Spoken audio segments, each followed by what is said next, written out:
Look at this uphill under the bridge and then a blind left. I mean, the geography is what it's all about in so many ways with the racing circuit. And we were saying earlier coming up here that modern circuits today are judged on the pit facilities, the garage facilities, the hospitality facilities, and then they talk a little bit about the layout and the geography. But here, this is a classic circuit that is all about geography and a bit like a golf course, making great use of the contours of the land.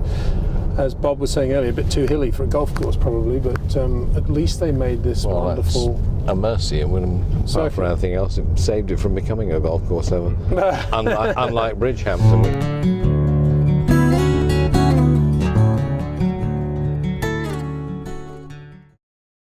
Nigel and I are imagining you in that last corner in the Ferrari in perfect opposite lock slide, thinking for sure that would have been very similar to your old hall at Alton Park. Well, it may well have been too. I just can't quite picture it with the Ferrari. I was probably, once I got a bit of a gap with the Ferrari, I was a little bit less sort of exuberant than perhaps I was at Alton Park, because I'd lost the clutch at the start of the race, and I was conscious of the fact that I was changing gear, without a clutch, and I was concerned about the gearbox, which of course is what eventually acted in anyway.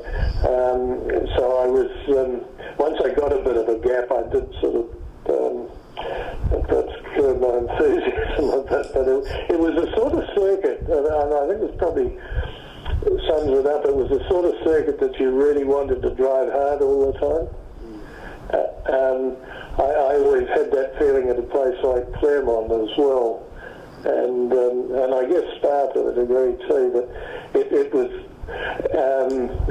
that sort of circuit that you wanted to be on the limit the whole time.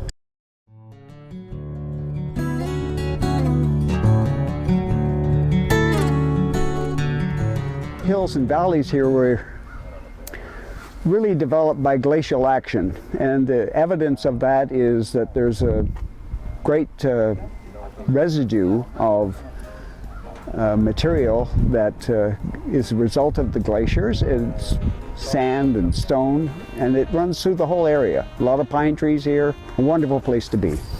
The area was developed by Joe Ryan in 1937 out of Philadelphia.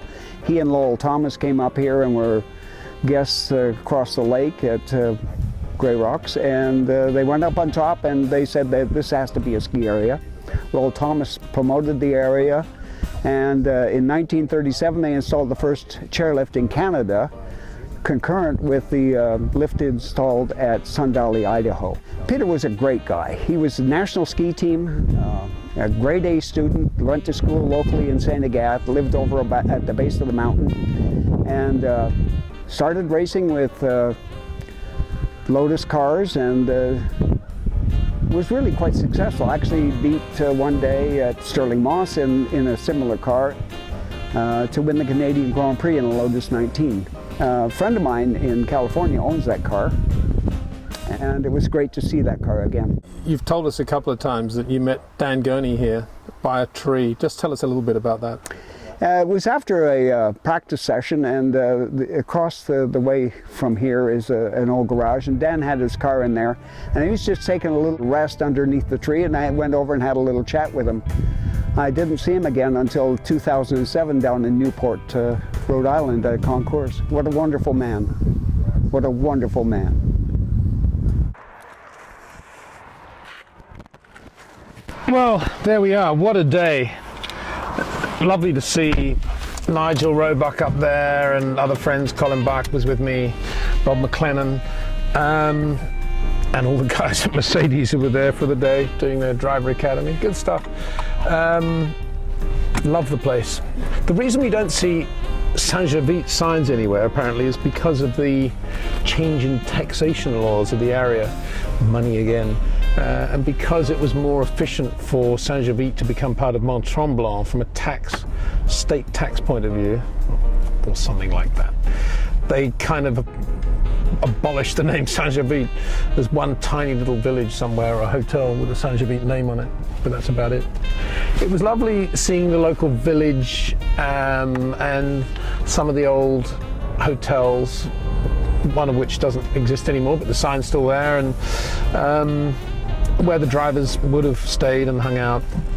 I don't know, maybe I'm getting old. I just love that period. I love the 50s and the 60s, and I love the art, I love the graphics, I love the design, I love the use of timber, I love the fact that they built this circuit in the middle of the mountains, and of course its remoteness ultimately was its demise, because on a single lane road for the racing people as well as the spectators, it was very difficult to get in and out and to go there, and ultimately that's why I guess the circuit lost out to Mosport as the venue of for the Canadian Grand Prix, and then, as we know, everything moved south to Montreal City, which is a great thing, Circuit Gilles Villeneuve.